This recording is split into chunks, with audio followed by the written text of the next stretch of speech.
The joint session will now come to order. Members and guests, I will invite you to take your seats. It is a good day in Colorado, a wonderful time to be together. The House and the Senate joins for today's important address. Senate Majority Leader Rodriguez. Madam Speaker, I move that the morning roll call of the Senate be made the Senate roll call of the joint session. Seeing no objection, the morning roll call of the Senate will be made the Senate roll call of the joint session. House Majority Leader Duran. Thank you, Madam Speaker. I move that the morning roll call of the House be made the House roll call for the joint session. Seeing no objection, the morning roll call of the House will be made the House roll call of the joint session. A quorum is present. As is customary, it is my privilege and honor to present the gavel to the President of the Senate to oversee these proceedings. Yeah, cheers.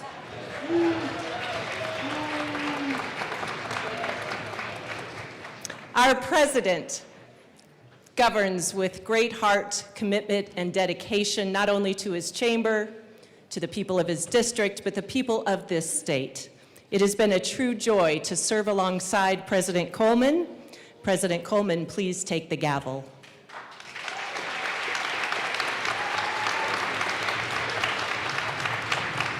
Let's give it up for the greatest speaker, I see other speakers, the greatest speaker of all time, Julie McCluskey. Let's give it up for her.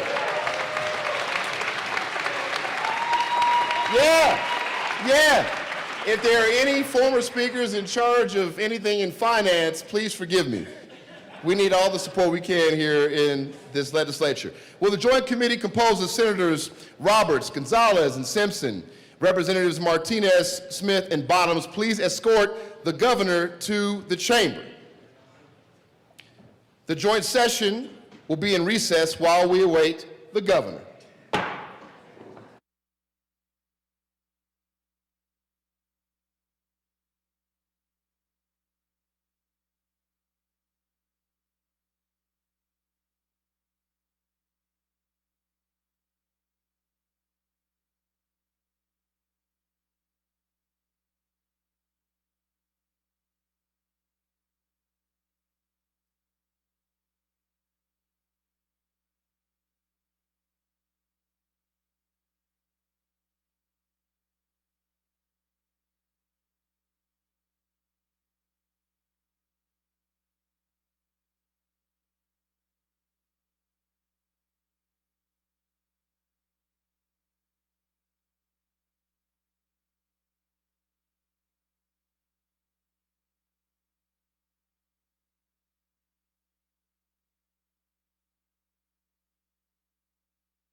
The joint session will come back to order.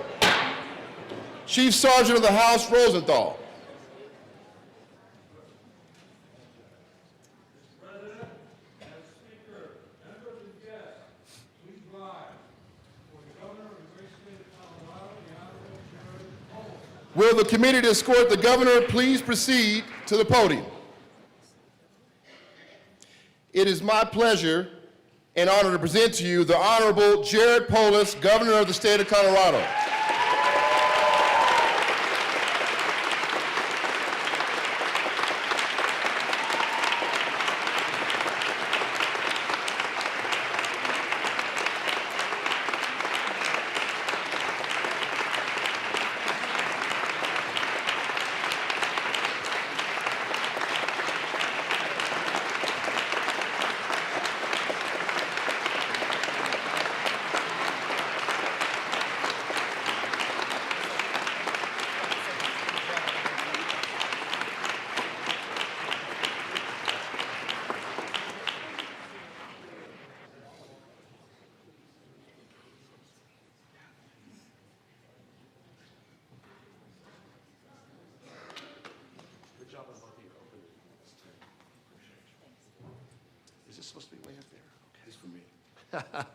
Well, hello, everybody.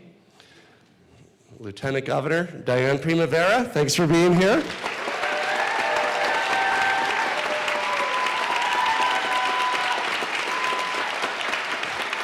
Thank you, Majority Leader Duran, Majority Leader Rodriguez, members of the Colorado General Assembly, our state executive officers, Treasurer Young, Attorney General Weiser, Secretary of State Griswold, members of the State Board of Education, where many of you know I got my start, justices of the Colorado Supreme Court, members of my cabinet, Southern Ute Tribal Chairman Baker, Ute Mountain Ute Tribal Council members, and of course, Your Excellency, Madam Speaker, and Your Excellency, Mr. Senate President.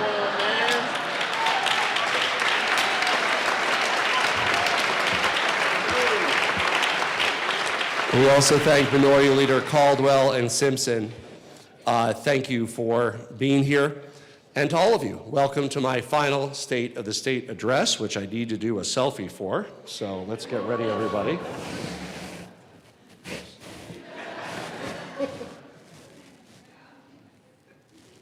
Okay. There we go. I sent it out. To my family, they're here to, you've been with me on this crazy journey since day one. Thank you, Marlon, for your unwavering support and for your inspiring work as Colorado's first gentleman.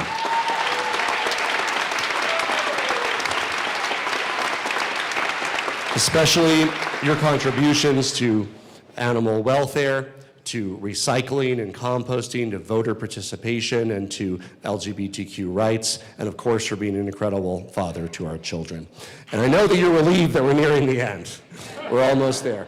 To my mom and dad who've been here every step of the way, my sister and brother who are amazing, to my kids, you guys should be in school, but we'll give you an excuse today. And of course, to my friend and partner on this journey, Diane Primavera, thank you all for everything that you do every single day to serve our state.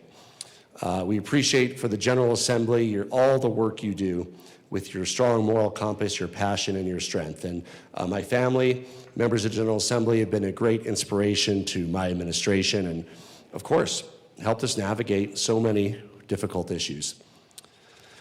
To my chiefs of staff, Lisa, Rick, Alec, David, thank you for steering the ship with joy, fortitude, and steadfast dedication.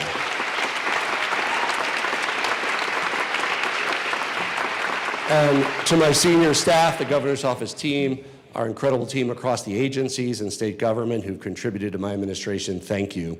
It's with your expertise and commitment to service that we achieved even bigger and bolder things than we could have imagined, and we're not done yet. 7 years ago, I stepped up to the plate as your governor. Baseball aficionado, gamer, tech geek, a head mostly full of hair at that point, ever hopeful Rockies fan, at least I was hopeful back then.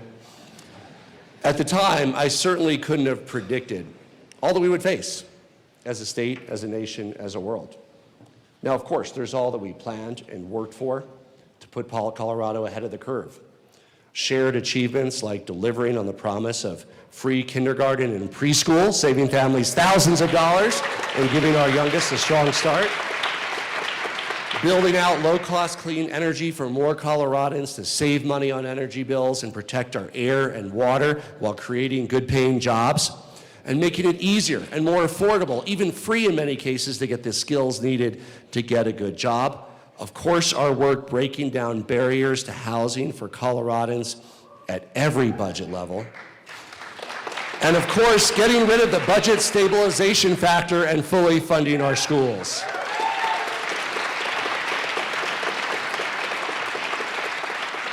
Together and with the voters, we cut income taxes 3 times and we cut property taxes 5 times while supercharging the earned income and child tax credits. We established the Family Affordability Tax Credit, which helped cut child poverty rates by nearly 41%, and I couldn't be more proud, along with you, that Colorado has the lowest childhood poverty rate in the nation.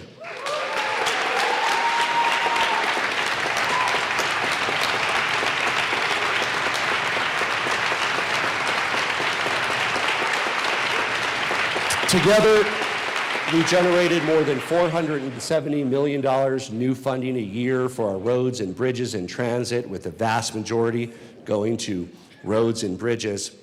And of course, there's the pinch me moments that I've had the opportunity to work on as governor, when we seized opportunities, expected and unexpected, and called our shot to deliver monumental achievements for Colorado.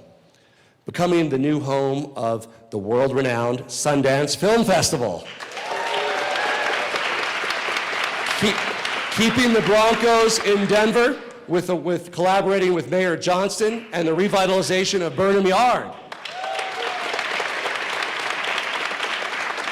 Other moments, like standing atop Fisher's Peak, Colorado's 42nd state park, I encourage you to visit, bringing the MLB All-Star Game to Colorado, which boosted our economy as the world recovered from a pandemic.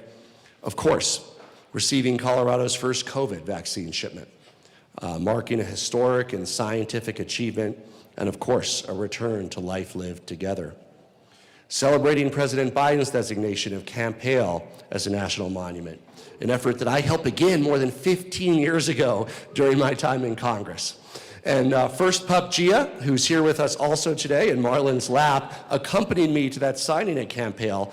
And the Denver Post front page picture ignored Senator Bennett and Senator Hickenlooper and me. It just had our legs, but front and center was Gia, front and center at Camp Hale. Earning national recognition as the epicenter of quantum computing technology, which work continues, and I appreciate the bipartisan work of this chamber. And of course, amid those moments of celebration, there's also the curveballs that come with the job, the unforeseen events that altered and shaped the trajectory of Colorado forever. COVID was unlike anything we'd faced before. And while the world was plunged into uncertainty, we came together to support our brave and dedicated doctors and nurses and frontline workers, and charted a path forward to make sure we didn't exceed hospital capacity. At the height of the pandemic, I held 3 press conferences a week to help explain Coloradans, frankly, what we knew and of course what we didn't know at any given time. Leading with data and science, we shared the most up-to-date information to empower Coloradans to make informed decisions, weigh their risks, and choose how best to protect themselves and their families. And when Washington told states to figure it out for themselves, we all stepped up for Colorado. We quickly expanded life-saving tests, PPE, and when they were finally available, thanks to President Trump's Operation Warp Speed, vaccines too, and pushed hard to be one of the first states to safely get our schools and economy back up and running.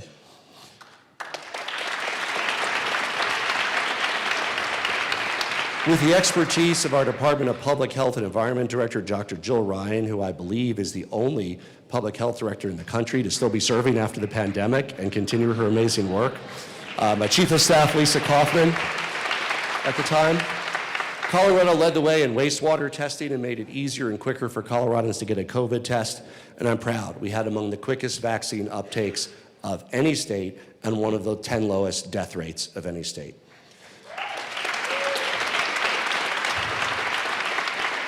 In the middle of it all, we came together, the legislature meeting under extraordinary conditions to deliver on promises we made long before the pandemic hit. Democrats, Republicans, my administration, all worked together to keep Colorado safe, while at the same time passing free preschool and historic transportation funding. When we work together, we truly can do big things. And that year, 2020, that was just a year that kept on giving. We also had the 3 largest wildfires in the history of Colorado. And the very next year, we faced the Marshall Fire, the most destructive fire in Colorado history. And I want to recognize and thank Department of Public Safety Director Stan Hilke, There's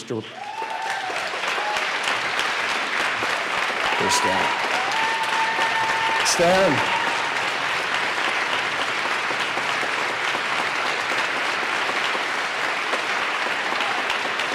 You know, me and my chief of staff always, we have this, it's not a joke, it's the truth, but when Stan calls at 9 p.m. or 3 in the morning, it's never anything good. Stan, just call and say hi sometime. We appreciate that.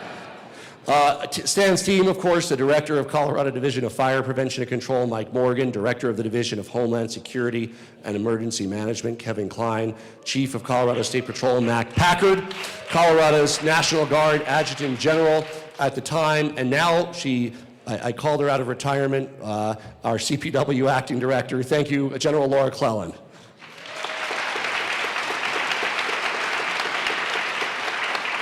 You know, there's so many Coloradans at so many levels that contributed during that difficult time period, from nurses, from volunteers to community leaders, to get Colorado through our most trying time. During my governorship, we've also witnessed horrific mass shootings at the STEM School in Highlands Ranch, Club Q in Colorado Springs, King Soopers in Boulder, and most recently at Evergreen High School. We've also endured a horrific anti-Semitic attack on Pearl Street Mall in Boulder. And grief has also struck right here in our state capitol with the sudden and tragic passings of our former colleagues, Senator Faith Winter and Minority Leader Hugh McEwen. And of course, to honor their legacy, as Faith would say, we'll lift as we rise, and let's do a moment of silence for the late Senator Winter.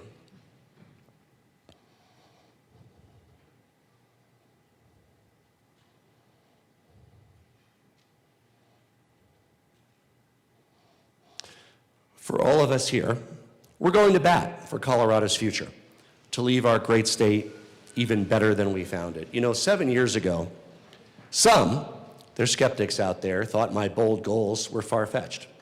And by the way, I've got the receipts, headlines, to prove it, doubting if I'd ever be able to get any of the stuff I talked about done. From 2019, headline, will Polis get full-day kindergarten, or will Colorado give another flaky promise? 1 year later, headline, Colorado's free full-day kindergarten boosted enrollment by nearly 25%.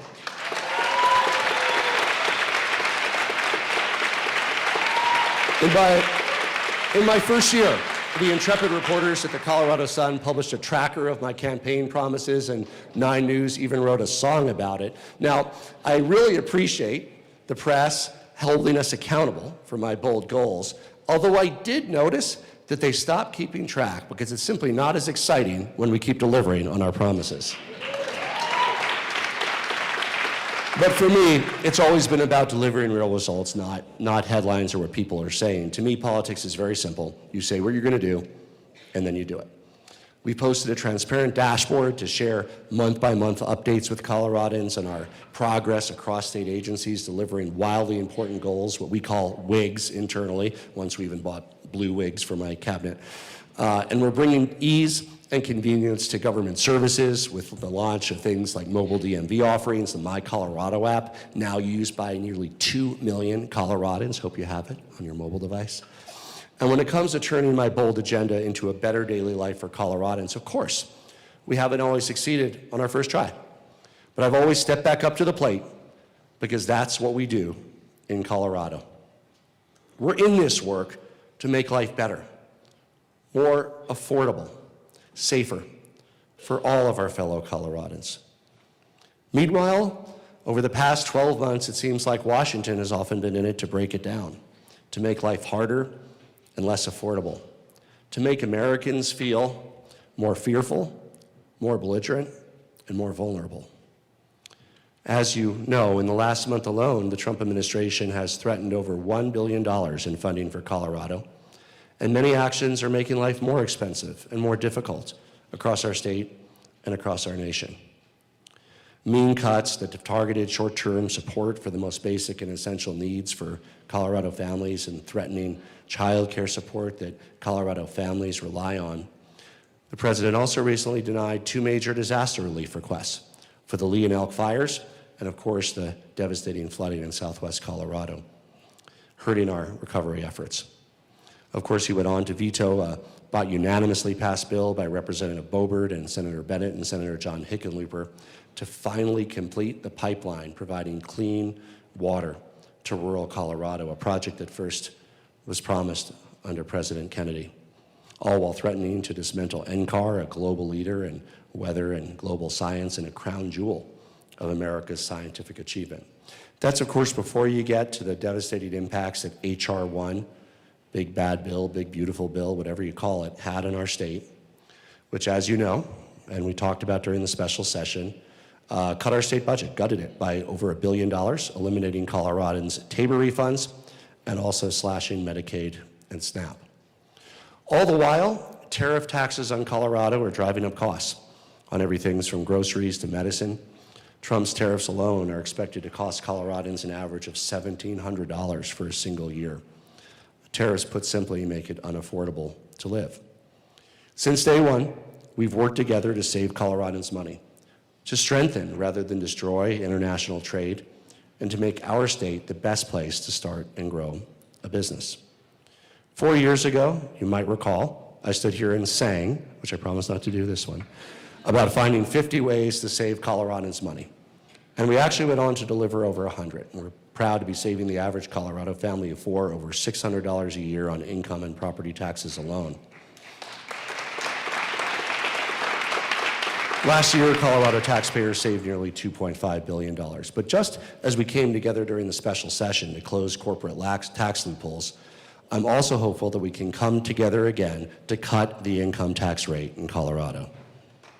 Republicans, you're supposed to. Thank you. We are fighting hard to protect every federal dollar owed to Colorado in partnership with Attorney General Weiser. Our state has successfully defended nearly $900 million, and we're grateful for your work. But there remains over $1 billion or more that's at risk or lost from cuts. And sadly, Washington Republicans, once the self-proclaimed party of states' rights and small government, today are too often the party of socialism, overreach, and intrusion into people's daily lives in ways that are wholly outside of the scope of government. Whether it's picking corporate winners and losers, whether it's co-opting capitalism with cronyism, it often feels like big government is in our wallets, our doctor's offices, and our homes, bullying businesses of all sizes. This is not the Colorado way. Driving up costs with tariff taxes is not the Colorado way. Ripping away critical food and health access, not the Colorado way. Tearing families apart with a costly and often cruel immigration agenda is not the Colorado way.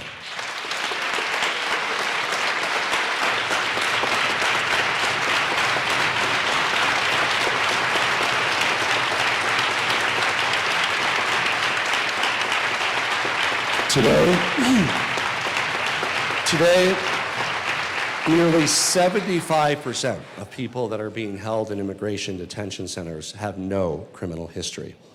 And in America, in 2026, a culture of fear and chaos has too often meant families debating whether they can go to work or send their kids to school out of fear that they won't come home.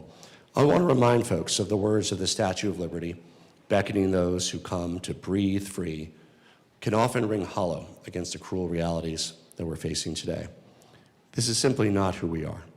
Since day one, as you know, I've worked hard to build a Colorado for all. It's a mission that reflects our shared commitment to a compassionate, kind Colorado for everyone, and one that I hope and trust will continue well beyond my administration. In the words of Aurora Smoky Hills High graduate Bowen Yang, the only way forward is to be joyous and celebrate one another. At a time when Washington is often peddling the illusion that America somehow isn't for everyone, that somehow there's only room for some people or some beliefs or some love or some prayer, I want to make it clear. In our Colorado for All, there is room and opportunity for all of us.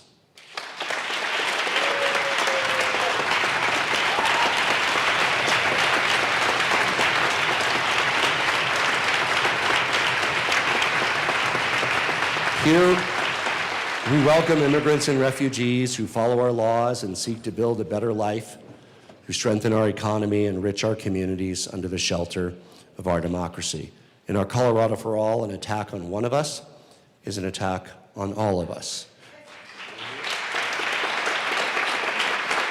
In our Colorado for All, we safeguard our fundamental freedoms, protecting the right to be who you are, to marry who you love, and to choose when or if to start a family.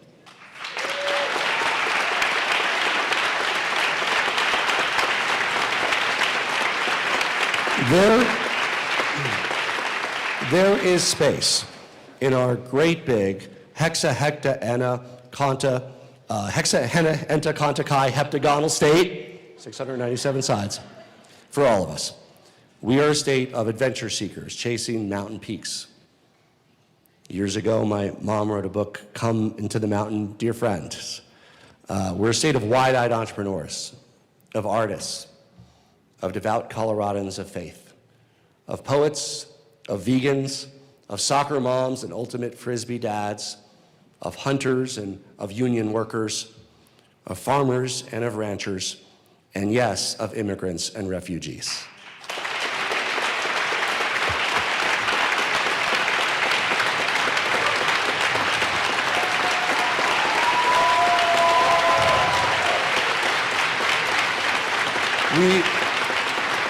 We respect our differences, and we're stronger and better off because of our rich diversity.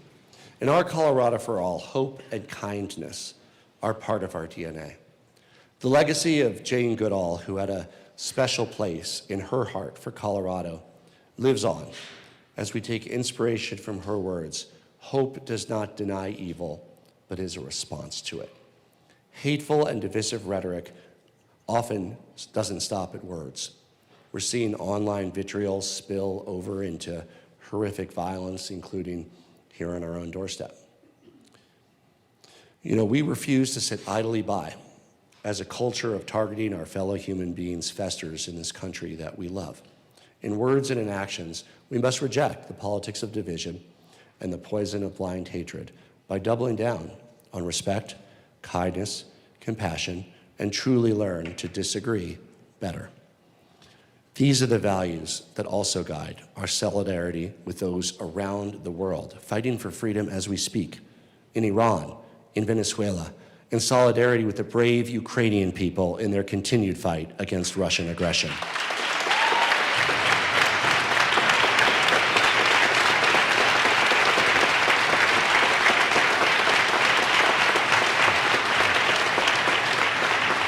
In my first State of the State address, I shared a story of a conversation Marlon and I had with our kids. Our then 6-year-old wanted to know what the difference was between the various political parties. And at the end, we went over to his 4-year-old sibling and asked, "What political party are you?"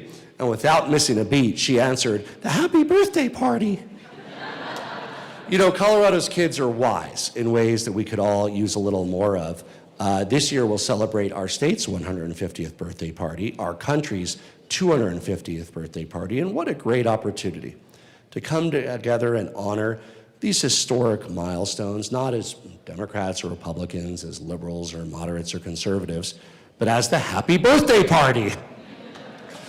You know, and as we head into our special birthday, we know that tackling our shared challenges that Coloradans of all political stripes face in every part of the state, and first and foremost among many of them, is folks who tell us that the high cost of housing makes it simply harder to live in our beautiful, incredible state of Colorado. In Field of Dreams, starring Colorado rancher Kevin Costner, the wind whispers, "If you build it, it will come." Or as we say, "If you build it, opportunity will come." For too long, we've run up against roadblocks, from outdated laws to piles of paperwork to costly delays that slow or stop new housing, new transit, new clean energy from even being built. It reminds me of the words of Taylor Swift and maybe Kevin Balmer too. "I'll sue you if you step on my lawn." Not us. We say, let us build. We are empowering Coloradans with the freedom to build an accessory dwelling unit on their property and let homeowners, not the government, make decisions about how much parking is needed, thanks to the bipartisan work of Senator Amabile, Senator Henriksen, Senator Exum, Senator Mullica, and Representative Weinberg. The benefits are even greater than we could have imagined. Just ask Speaker Pro Tem Basenecker, whose mother-in-law now lives in an accessory dwelling unit in his own backyard. We've unlocked more housing near transit. We've opened the door to single or smart stair homes, and we've broken down barriers to low-cost modular housing thanks to the work of Speaker Pro Tem Basenecker, Representative Woodrow, alongside Senator Ball and Senator Bridges. And at long last, we tackled construction defects liability to build more condos, unlocking the promise of starter homes and home ownership for more Coloradans, thanks to the work of President Coleman and Senator Roberts. And you know, we put our skin in the game, speeding up contracting times through the Department of Local Affairs, with our department now turning around contracts for new housing in 33 days, down from 61 days 2 years ago, under Maria de Cambra's leadership, in partnership with the Housing Consortium. She helped launch the Innovative Housing Hub to make it easier to apply for affordable rental housing tax credits. We've stood up the Educator First initiative to help 3,000 teachers buy their first home, thanks to the work of Senator Amabile and Frizzell and Representative Lukens. Through Proposition 123, we've built over 10,000 new homes across the state, including in rural communities who are building affordable housing for the very first time.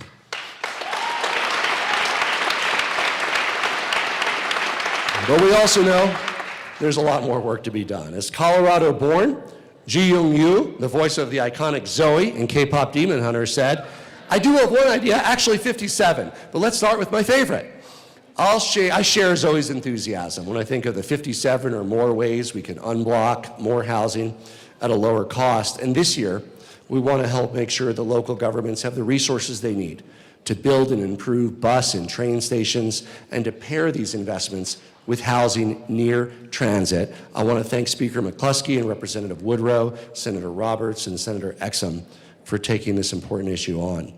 The Housing Opportunities Made Easier, or HOME Act, will open the door to more housing by partnering with higher education, nonprofits, transit agencies, school districts, and housing authorities to build on underutilized land. With Speaker Pro Tem Basenecker, Representative Mabry, Senator Exum, and Senator Gonzalez leading the way, these steps will significantly cut down on building times for new housing. You know, Coloradans are eager to be part of the housing solution. For example, in Edwards, the Eagle County School District opened up Miller Flats Apartments with 37 homes for school district employees and teachers and paraprofessionals located right near schools, parks, and transit. And there's many examples like that across the state. We're giving homeowners the freedom to do more with their property, and it's only the start. By making it easier to subdivide and sell your property like an accessory dwelling unit, we can boost the supply of affordable starter homes so families can build wealth and help Coloradans stay in their homes. Together, we've worked hard to make the senior homestead exemption flexible and portable to help seniors downsize and also free up homes for growing families. And of course, this year, we must make good on our promise to seniors by funding the senior homestead exemption.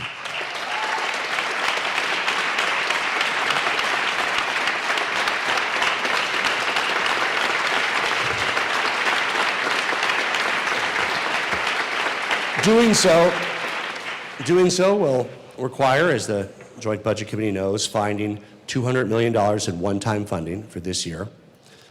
We've proposed in our budget converting Pinnacle as a way to shore up workers' compensation to better protect workers, ensure Pinnacle can compete and thrive in today's and tomorrow's marketplace, and provide some relief to the budget shortfall while making good on our bipartisan promise to seniors.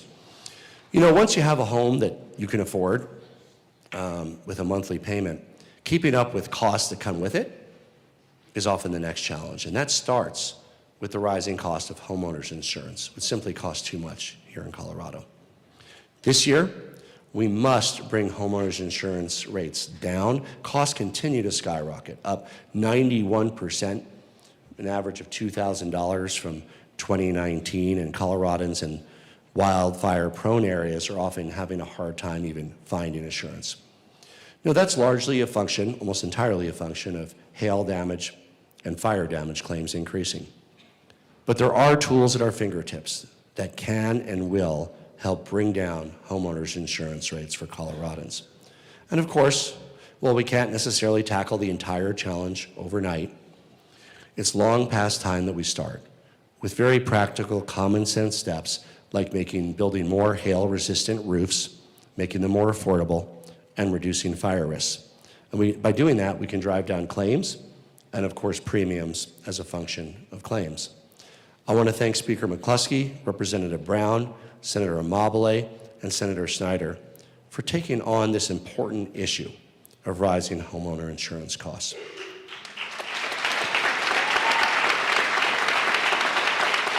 The more we do to bring down costs, the more opportunity opens up for Coloradans in the ways that matter the most: where we live, how we spend our time, how we spend our money.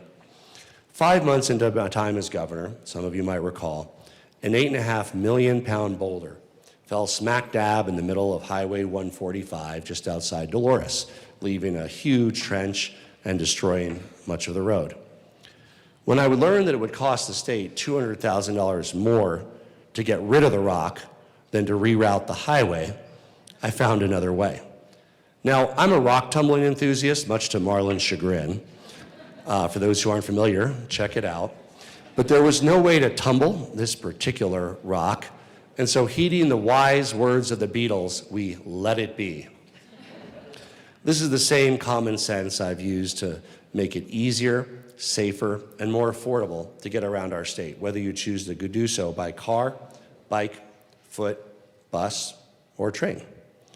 Today, getting around takes up too much of Colorado's budgets and too much time away from our families and what we love to do, and puts out too much pollution. We're showing there's truly a better way forward for Coloradans, one with more choices and with greater convenience and lower costs. We've repaved over 2,500 miles of roads in the last 5 years alone, and under the leadership of CDOT Director Shoshana Liu,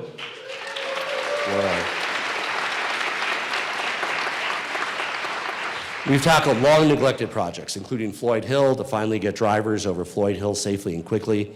I know it'll be done soon. Taking away the scary drive that many of us relate to going to and from our beautiful Rocky Mountains. When I took office in 2019, there were only 18,000 electric vehicles driving around Colorado. Now, our Energy Office Director, Will Torr, was one of those early adopters, even back then. And I am very proud to report that Will no longer feels lonely, now with 10 times as many, over 204,000 electric cars on Colorado roads.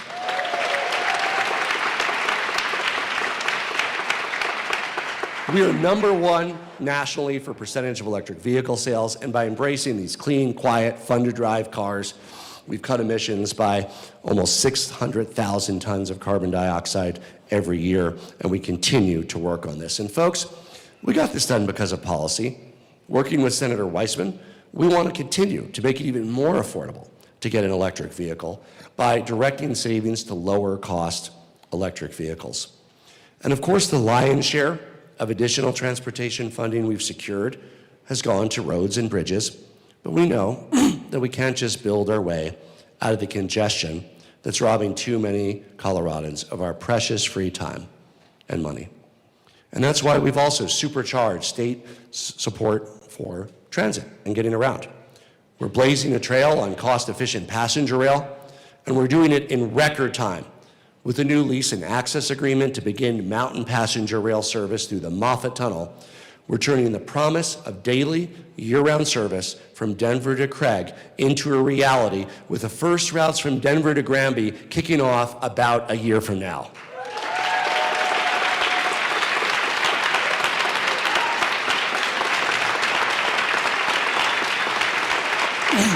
And looking to the Front Range, we are on the precipice of delivering a historic joint service partnership from Denver to Fort Collins, working closely with our partners, the Department of Transportation, RTD, and local governments to get Front Range passenger rail across the finish line. I want to thank Lisa Kaufman for her amazing work on passenger rail. And before she started that work, she was under the illusion that being chief of staff was a hard job. Thank you, Lisa.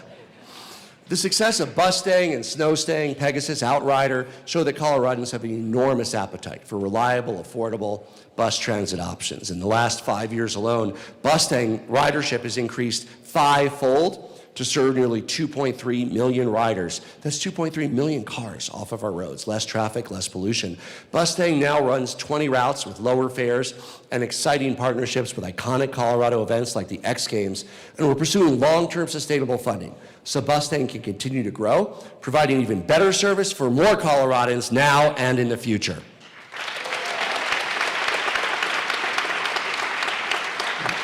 We are making major progress, but we all know the reality is until we have a world-class metro area transit agency with RTD, we simply cannot meet our climate, affordability, or convenience goals.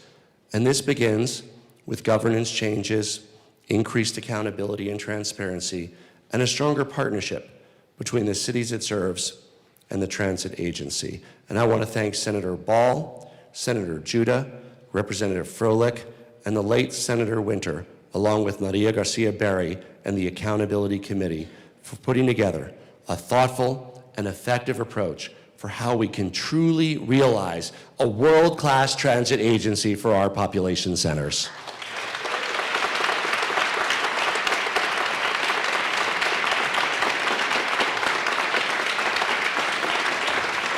Now,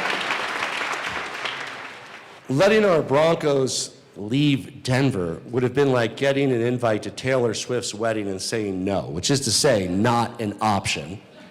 And by the way, Taylor, I'm an excellent officiant. Just ask Allie Kimmel on my team, who I was proud to marry a few years ago. In all seriousness, the revitalization of Burnham Yard, one of our state's most historic properties, lays the groundwork for an amazing hub with multimodal transit, with shops, with restaurants, with entertainment, and of course, the AFC West champion, Denver Broncos.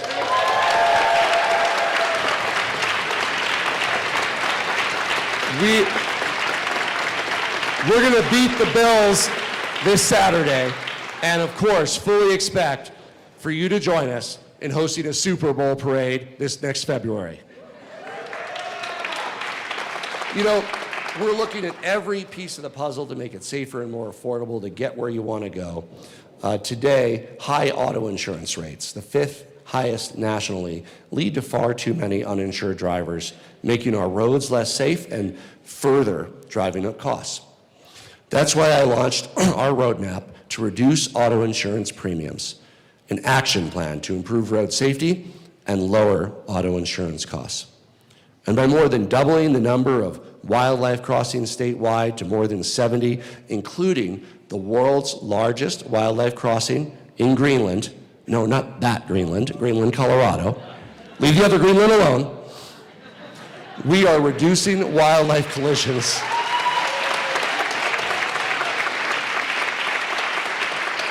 We are reducing wildlife collisions by 90%.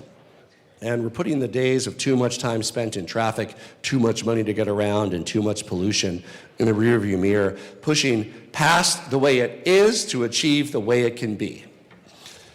You know, 26 years ago, that's more than a quarter century, I was driving around the state in an old school bus campaigning for the State Board of Education, demanding more investment in Colorado schools to ensure every student could get a high-quality education and thrive. My passion for education is what drew me into public service. And after starting my career as an entrepreneur, and it continues to drive my work as your governor. There are so many ways that we can build a bright future for Colorado, and almost all of them begin with education. Education is truly about opportunity. It's about hope. Colorado students today get a strong start with free preschool and free kindergarten thanks to the work of Representative Sirota and Senator Bridges. And those students head into fully funded schools thanks to our work with the Joint Budget Committee Now, indicators of class size are down by 1 full student today from when I first took office, and average teacher pay is up over $13,000 per year. If you visit a Colorado classroom today, as I did this week in Colorado Springs, you might notice something special about Colorado's first and third graders. These classes include the first group of Colorado students to go through free preschool and free full-day kindergarten. Now, I met a lot of them in our schools, and usually their first question is, "Who are you?" It has on occasion been followed by, "I want to be governor when I grow up." But you know, when I started out as governor, going to kindergarten for a full day of school and going to preschool at all was treated like a bonus if you were lucky enough to get it or if your parents could afford it, not the necessity that it should be. And the data speaks so clearly otherwise. High-quality early childhood investments prevent achievement gaps from occurring in the first place. They help with reading, with math, with long-term success in school, all while saving families $6,300 a year for preschool and $500 a month for full-day kindergarten. And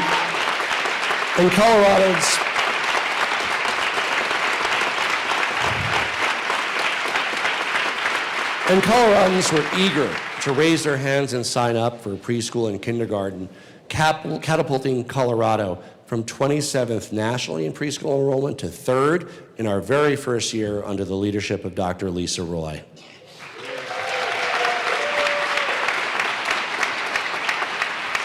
Today, 98% of kindergartners take advantage of free full-day kindergarten.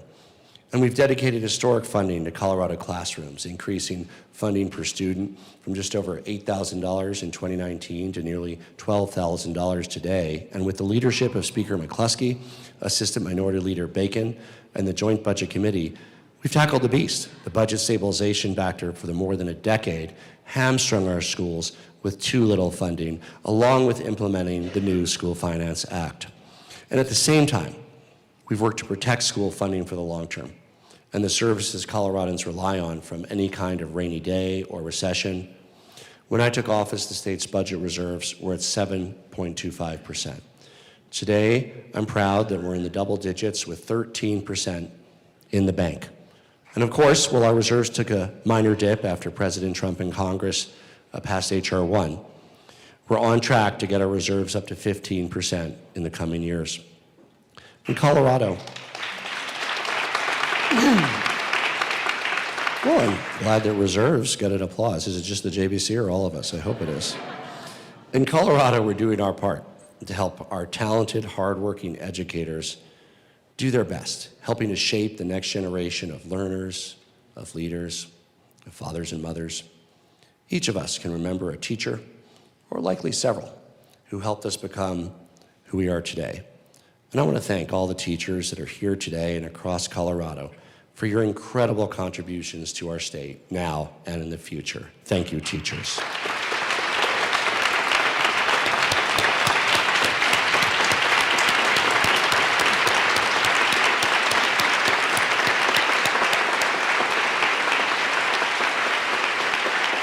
Now, a good education gives students a head start right out of the box, and high-quality skills and workforce development help Coloradans cross home plate to a good job.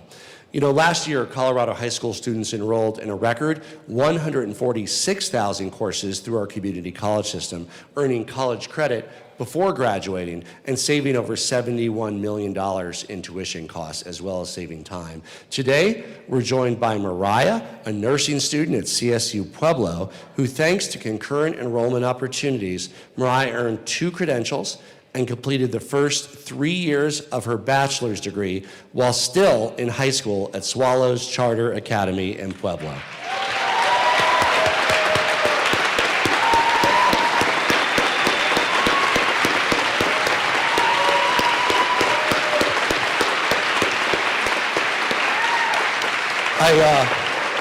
I didn't even find out until today that I know her grandmother, which is fun. Today, Mariah is working in an ICU in Colorado Springs while completing her studies. Thank you, Mariah, for being here, and so many other students who benefit from dual and concurrent enrollment. Through the bipartisan National Governors Association, my chair's initiative, Let's Get Ready, Educating All Americans for Success, kickstarted a long overdue national conversation about how we better connect the skills students need in school with those that actually matter and lead to a good job. And now, we're putting those lessons learned from Let's Get Ready into action. Alongside 6 other states led by both Democrats and Republican governors, we're tracking student readiness in real time with a new dashboard that can move accurate and quick information to help make sure that students are ready and successful for whatever comes next, whether it's higher education or career or more job or workforce training or apprenticeships. We're saving Coloradans money with free and low-cost training opportunities and, of course, making the first 2 years of college free for many Coloradans, thanks to the work of Speaker McCluskey, Representative Taggart, Senator Kirkmeyer, and Senator Mullica. And as one of the largest employers in the state, our state itself is leading by example for hiring for skills instead of the right degree, putting an end to the days where excellent candidates were turned away just because they didn't have the right degree or a particular degree. Our workforce investments are bold, innovative, and nation-leading.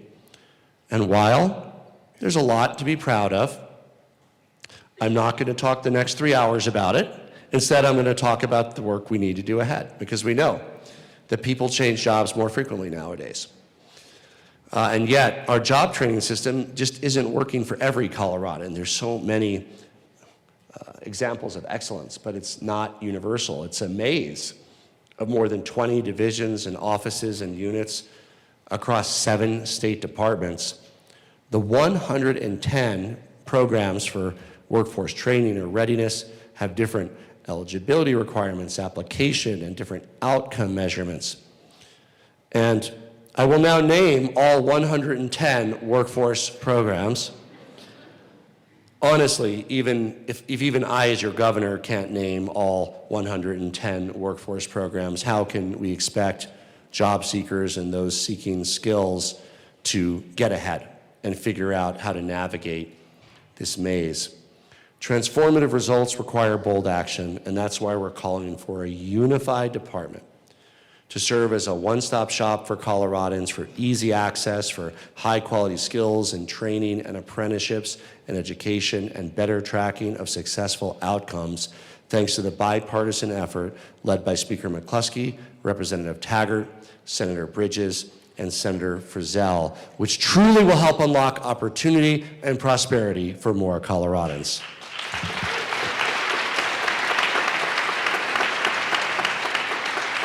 Helping Coloradans get job ready is another way we're making Colorado the best place to work and to do business. And today, we're proudly home to a very strong business-friendly ecosystem. We were ranked the top state in the nation for female entrepreneurs 3 years in a row, and 4th best business environment overall by U.S. News & World Report.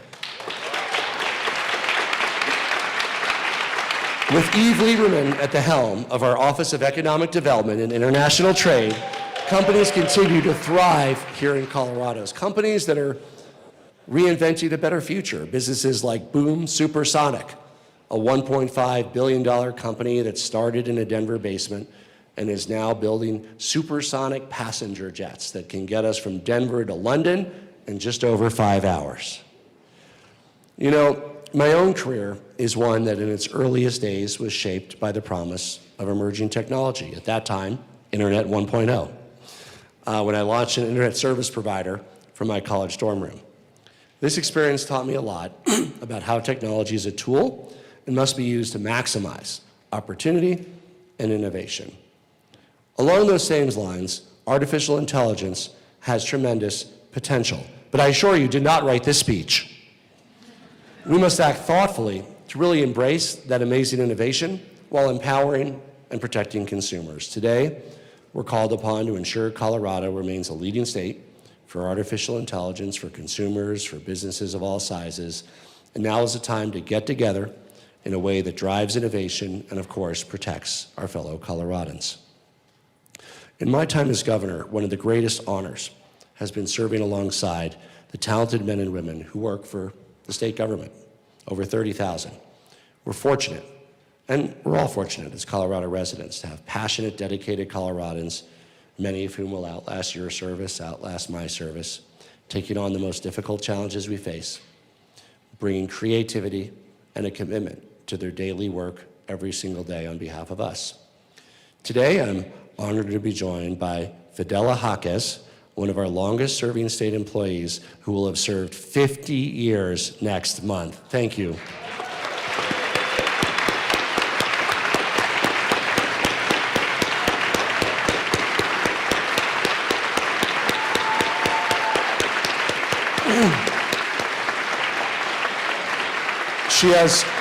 She's worked across the Department of Public Safety and Transportation and Revenue, and of course, she's also been a wonderful mentor of her fellow state employees. I'm sorry, by the way, she was over there. Hakela, where are you? Stand up so we can see you.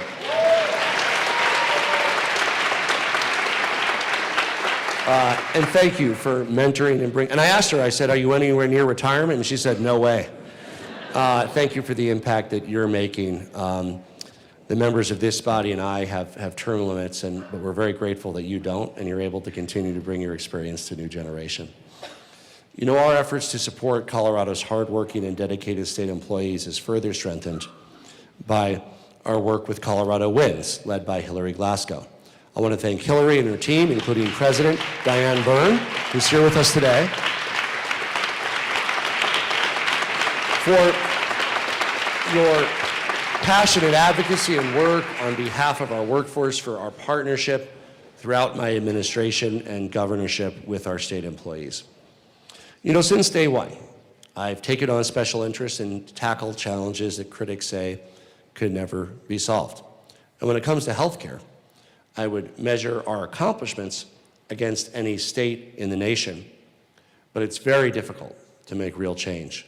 And of course, under the leadership of Lieutenant Governor Diane Primavera and our Office of Saving People on Money, we've tallied nearly $3 billion in savings for Coloradans, even as national costs continue to increase.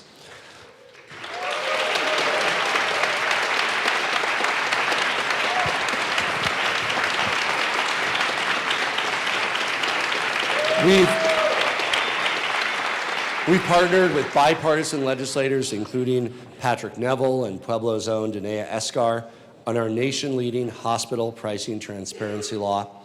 We've passed the landmark Colorado option and bipartisan reinsurance alongside Speaker McCluskey, Senator Judah, Senator Rich, and Senator Roberts. We've brought Republicans and Democrats together to put an end to surprise billing. We've made 6 behavioral health care sessions free for Coloradans under 18, thanks to Senator Michelson Janae. And thanks to the effort of Senator Gonzalez and Senator Weissman, Representative Froelich, and Representative Zokai, we've built in needed protections to make sure that Coloradans that are in need of emergency care and their doctor recommends an abortion to save their life, that they will not be turned away.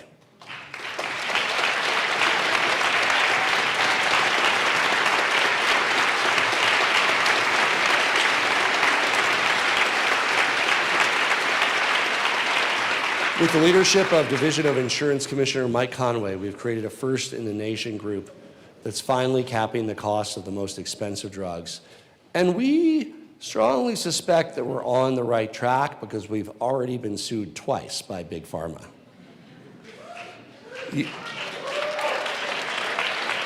Years before the federal government did, alongside Senator Roberts, we capped the price of insulin. But despite all this work, and there's more that many of you have been involved with, we of course know we're not where we should be with regard to health care.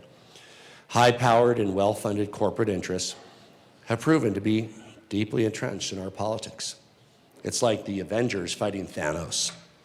We're up against big hospitals, pharma, insurance, alongside a federal government that's often eager to cozy up to these special interests.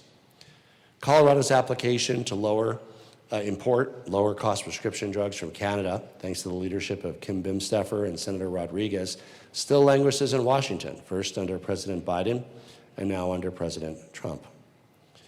The reality is, the incentives in healthcare are simply FUBAR. Americans are getting screwed on healthcare. You know it, and I know it. Today, hospitals rake in billions of dollars in profits and actually get away with charging $5,000 for an ice pack, $600 for a Band-Aid, while insurance companies and pharma raise prices on consumers. Now, Diane and I were perhaps a bit naive to think we'd be able to pull together a coalition to fight back against such absurd charges. Too often, we fight over incremental progress, and when we stand up for systemic change, we're met with the might of the medical industrial complex and their highly effective scare tactics. I saw this firsthand when I was in Congress working to pour past the Affordable Care Act, and I've seen it time and time again as governor. It's truly mind-boggling that every other industrialized, wealthy Western country in the world has figured out a way to provide universal health care as a baseline for everyone at a lower cost. Japan spends less than half of what America spends on health care with an older population, and their average lifespan is 6 years longer. Let me be clear. Our dedicated doctors and nurses and providers work around the clock to give Coloradans great health care, and they didn't set up the system. Our essential safety net hospitals, especially in rural communities, are filling important gaps while fighting tooth and nail to keep their doors open, and made all the more difficult by the federal government taking a sledgehammer to Medicaid. Fixing this broken cycle is not about spending more. We're already doing that, and it ain't working. The federal government today is about half of all payers through Medicare and Medicaid, the two largest payers. And it's long past time the federal government starts negotiating with prescription drug companies and hospitals and actually drives down cost. Instead, premiums are skyrocketing across the country after Congress failed to extend the tax credits that millions of Americans rely on to keep healthcare more affordable. Look, in some ways, it's one of those $600 Band-Aids, but it's at least prevented major increases in insurance premiums as we seek reform. In Colorado, we're doing the best with what we have by maximizing efficiency, refusing to let Medicaid, the payer we do have, fail. The reality is that healthcare expenses are rising far faster than the rest of our budget. We need to take action to bring Medicaid costs to a sustainable level and protect access for the 1.2 million Coloradans who rely on Medicaid. The numbers are stark. I almost brought my charts with me, but I'll just spare you and let you ask the Joint Budget Committee members. We simply can't afford to keep growing Medicaid at anything close to its current pace while still funding schools and roads and public safety. We need value. Like every other country, we need better results and spending less. So let's focus on spending less. Let's focus on covering more people. Let's focus on getting better health outcomes. As Babe Ruth famously said, never let the fear of striking out keep you from playing the game. And let me be clear, we've been in this game, and with you, we are truly giving it our all. But when it comes to healthcare, special interests like big hospitals, big pharma, big insurance, pharmacy benefit managers, you name it, have far too much influence and are often the umpires and call pitches the way that they like. We will continue fighting for Coloradans, but ultimately, we need Washington to step up and take real action on a real solution. Call it what you will, a social insurance model, a multi-payer universal health care, Medicare for all, single-payer system with private insurance and care on top. No matter the jargon, no matter what you call it, no matter your policy preference, the outcome is what matters. Health care for everyone at lower costs like every other country has.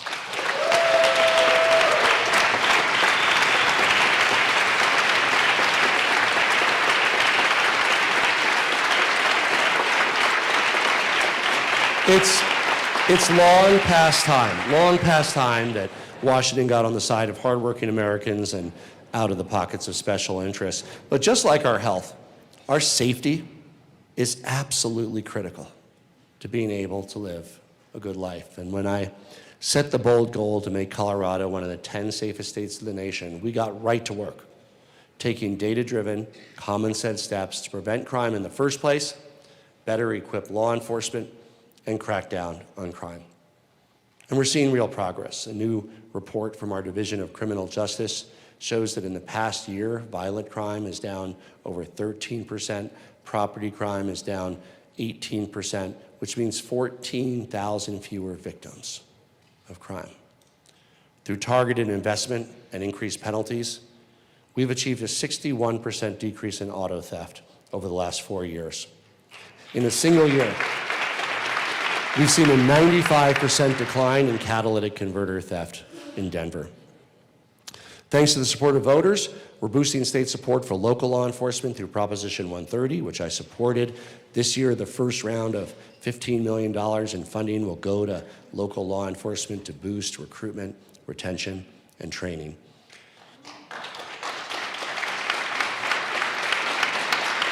We are so grateful for the service, bravery, and dedication of Colorado's law enforcement officers, our active duty military, our veterans. I want to thank all those here today who have served or do serve our state and nation with pride and ensure our safety and security.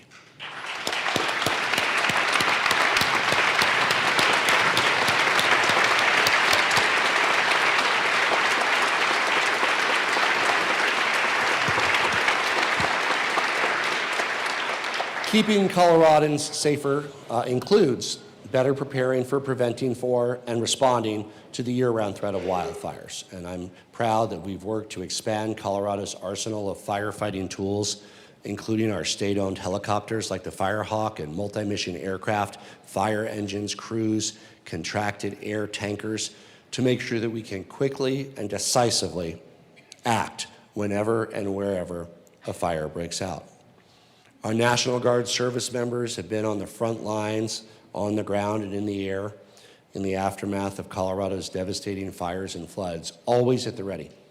They flew helicopters to drop water at the Cameron Peak and East Troublesome fires, provided real-time data on fire spread, and helped control traffic out of evacuation zones in the Marshall Fire. These are the missions that matter for our communities, and I want to recognize the bravery and commitment to service that exemplify our Colorado National Guard under General Bob Davis, and show our respect for their commitment to keep us safe.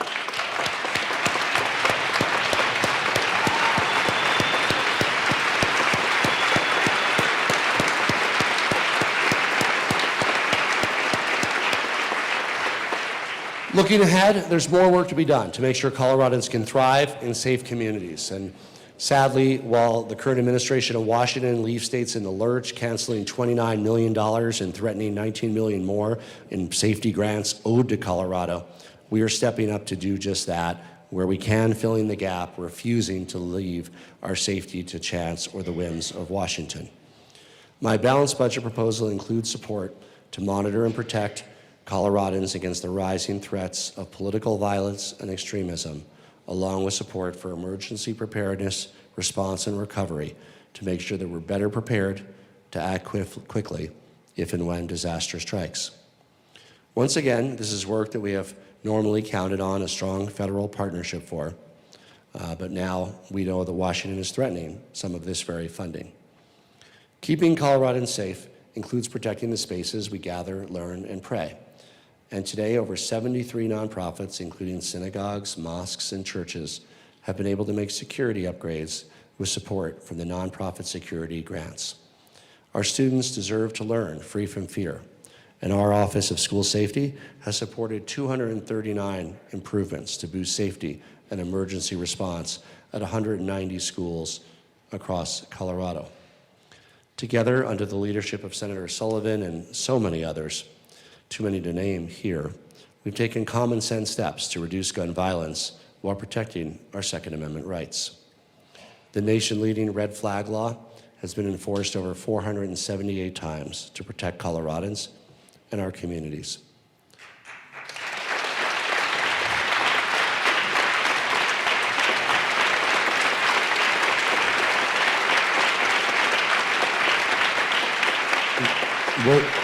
Waiting periods, safe and responsible gun storage requirements, cracking down on ghost guns, all help keep Coloradans safe, and we're proud to support responsible gun ownership, including with expanded background checks, making the theft of any firearm a felony.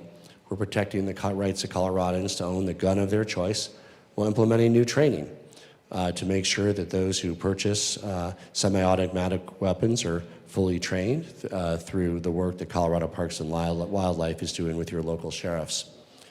By cracking down on gun trafficking and illegal firearm activity, we've gotten 183 illegal guns off of our streets.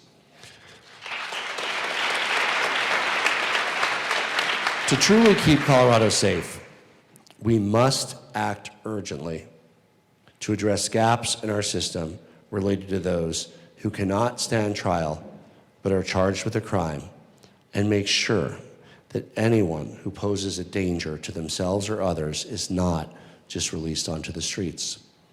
My supplemental budget request includes funding for the state to work alongside local governments and the judicial branch to pursue appropriate, secure placements and services, and I'm asking the legislature to move quickly to get bipartisan legislation to my desk, and thanking Speaker McCluskey, Minority Leader Caldwell, Senator Amabile, and Minority Leader Simpson for leading the bipartisan action on getting this done.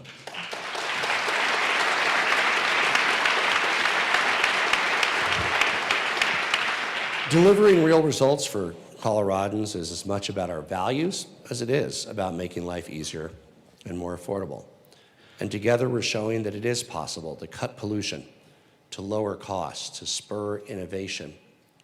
By cutting pollution, we're cleaning up our air in ways that we can see and ways that we can feel, helping to reduce bad air quality days, which are down from 65 days in 2021 to 30 days in 2025, which my dad in particular really appreciates. During my time as governor, the share of energy that Colorado gets from low-cost clean energy sources has grown by nearly 75%, enough power to supply 3 million homes for a year. I'm excited about bright spots across our state, like Holy Cross Energy serving Eagle, Pitkin, Garfield, Mesa, and Gunnison counties. At a seasonal peak last spring, Holy Cross generated 96% of its energy from low-cost clean energy sources. Meanwhile, Washington, D.C. is tipping the scale towards expensive, out-of-date coal production that drives up costs, pollutes our air, and subjects all of us to volatile price swings in natural gas. We saw this after the Texas winter storm a few years ago, which drove up energy bills for many Coloradans by nearly $20 a month for years. In Colorado, we tackle climate change head on. Instead of burying our heads in a pile of coal, or I would say snow, but sadly there isn't any, and the snowpack is only 62% of average. We're charging forward on our plan to unlock clean energy, including our goals of achieving 100%. By 2030, I'm proud to say that more than 70% of Colorado's electricity will come from low-cost wind and solar. But we need emerging technologies like geothermal and carbon capture to get us to 100%.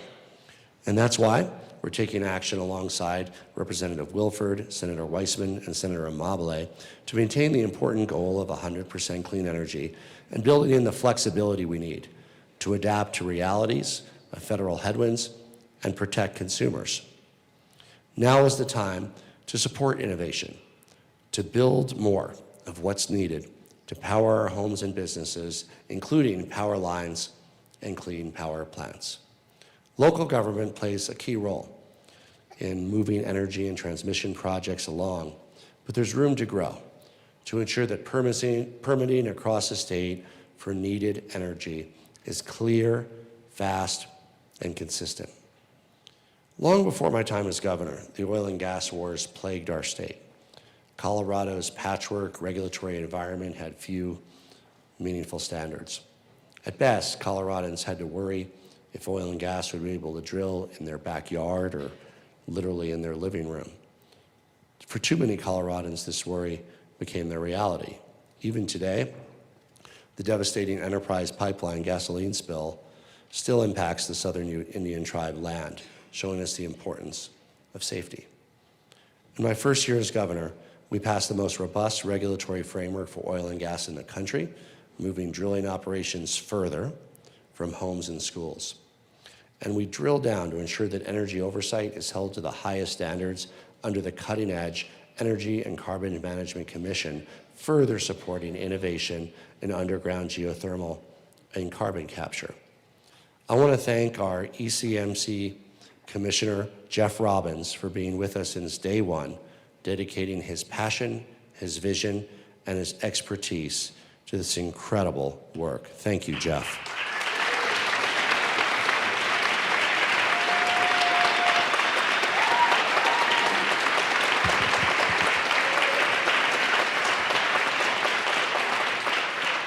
I also want to thank Erin Martinez, who bravely shared her story after her home tragically exploded from an undetected gas leak from drilling operations near her, killing her husband and her brother.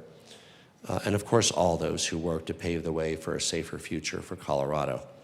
And I would add the apocalyptic warnings that our gold standard rules would somehow shut down the oil and gas industry in Colorado have proven to be completely unfounded. Today, we have a thriving, robust industry that's electrifying and getting cleaner while adding protections for health and safety while being accountable to put health and safety first.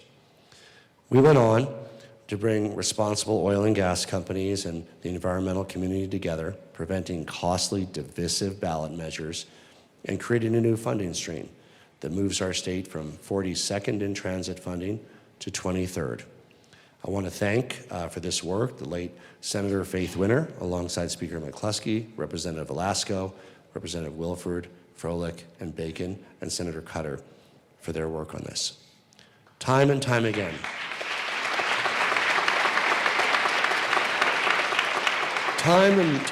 we've worked together to tackle the complex challenges we face and chart a sustainable, affordable path forward for Colorado.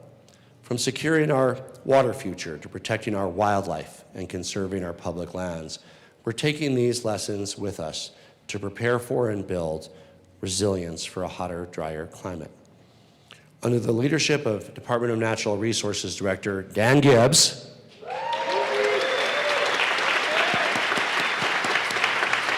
we are implementing the visionary Colorado Water Plan, directing over $127 million in new funding to support local water projects. We're seeing record interest in water plan grants, which so far have supported 530 local projects.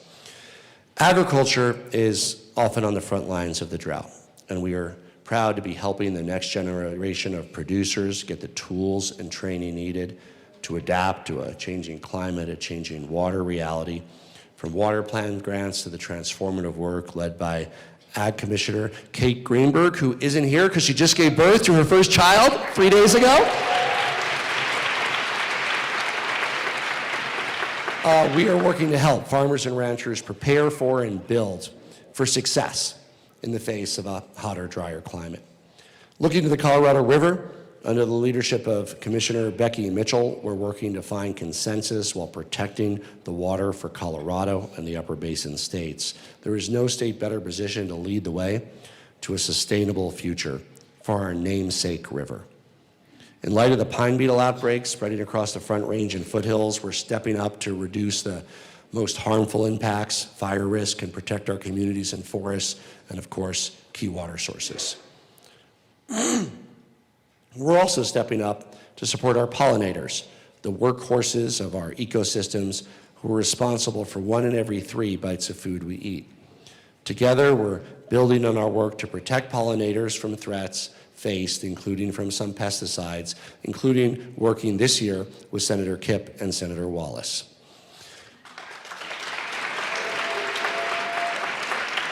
Now look, our treasured public lands are part of the fabric of who we are in Colorado, full of fun, full of adventure, home to incredible wildlife, a key to our economy and our fun.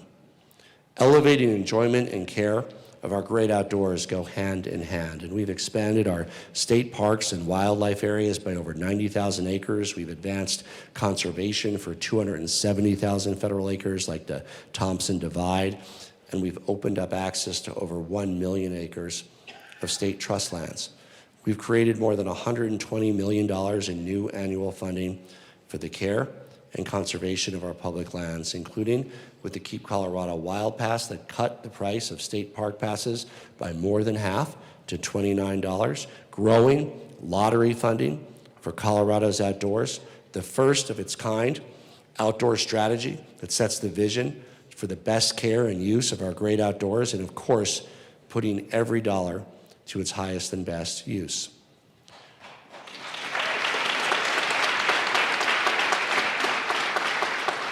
The moving words of America the Beautiful have connected generations to Colorado's Purple Mountains majesty, inspired by the beauty of Pikes Peak, where I was just a few days ago. We're working to ensure that America's mountain remains as central to Colorado's future as it is to our nation's. Through Colorado Parks and Wildlife's partnership with the City of Colorado Springs, Mayor Yemi, Colorado Springs Utility, the U.S. Forest Service, Great Outdoors Colorado, county and city and local leaders in the Outdoor Pikes Peak Initiative, and the Pikes Peak Outdoor Recreation Alliance, we're expanding opportunities, including new campgrounds, new trails, better facilities maintenance, for Coloradans and those who visit us to enjoy and protect this hallowed and inspirational place for generations to come.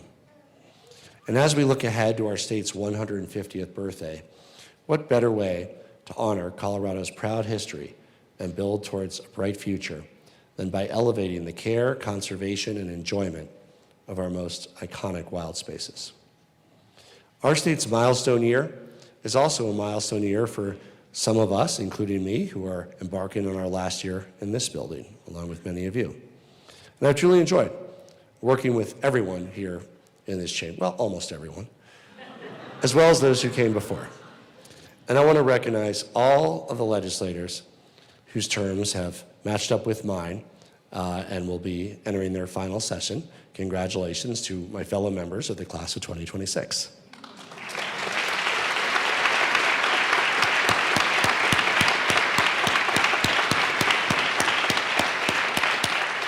And I encourage all legislators, again, in my last year, to take advantage of the opportunity to lead on issues you know that I agree with you on, that perhaps the next governor won't, or you don't know, and whether that's school choice or eliminating puppy mills or technology and innovation or supporting blockchain and crypto or reducing the income tax, now's your chance.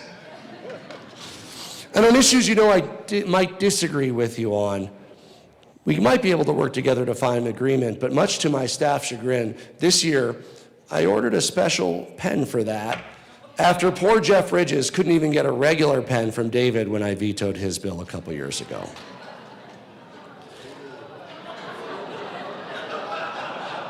At least you deserve a keepsake if that happens. In The Lord of the Rings, Sam speaks to Frodo, saying there's some good in this world, Mr. Frodo, and it's worth fighting for. Colorado, there's so much good, and we keep fighting for more.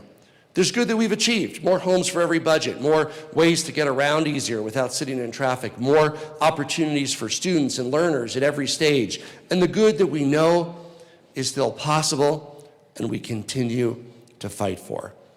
When I ran to serve as your governor, I promised to be bold.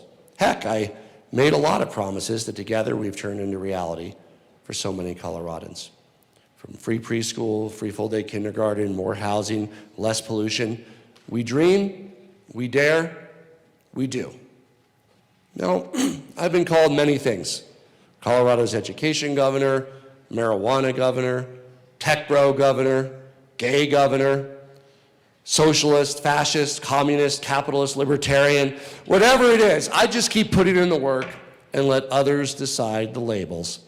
But at the end of the day, it's always about delivering real results that leave our state better and the people that are in it than we found it. And it's also about showing loving kindness for everyone and everything. And I leave you with the advice to be kind and love your fellow humans. Through it all, what will always stick with me are the special moments that during my time as governor, I got to experience, visiting all 64 counties, picking and eating a fresh peach in Palisade warm from the Colorado sun, the breathtaking view from atop the mesa at Fort Lewis College, attending church on All Saints Day in Otero County, trying with limited success to descend into the only active volcano in Colorado in Dotsero on a wire tied to a tree, taking our kids to see tarantulas crawl near La Junta, picking Pueblo chilies, surprising seniors for lunch at the San Luis Senior Center, white-knuckling it on the drive to the top of Pikes Peak. Fulfilling a life goal by playing Red Rocks with Colorado South Park creators Matt Stone and Trey Parker. And of course, getting married at the Marrier Pond Theater at the University of Colorado, Marlon's alma mater.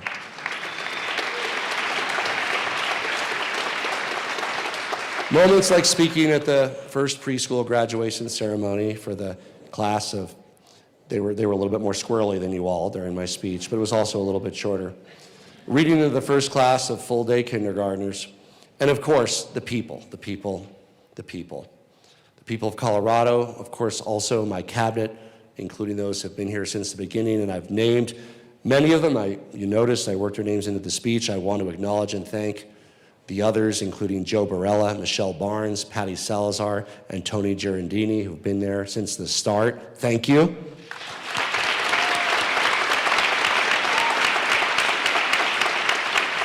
Our incredible executive team, Daniela, Cara, Allie, Mark, Connor, Jesse, Danielle, our entire staff, their families, who've also dedicated and sacrificed so much because we believe in Colorado.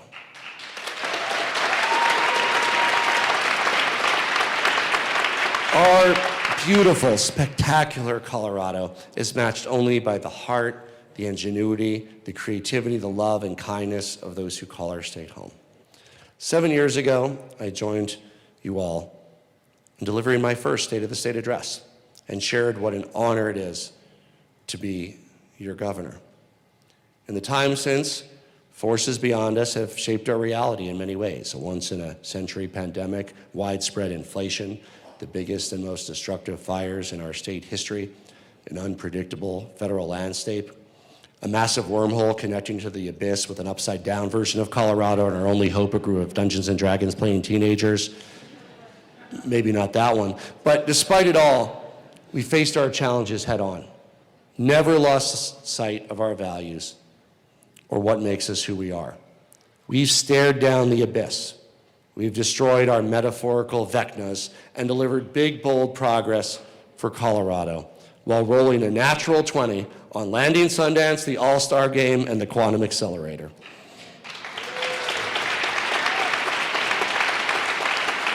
In this time of great division, now more than ever, we must come together as Coloradans, leading with kindness, with respect, to move our one team, our great state, forward. The state of our state is strong, resilient, loving, kind, innovative, free, and ever bright with the promise of a Colorado for all. So long, and thanks for all the fish. God bless you all, God bless Colorado, and God bless the United States of America.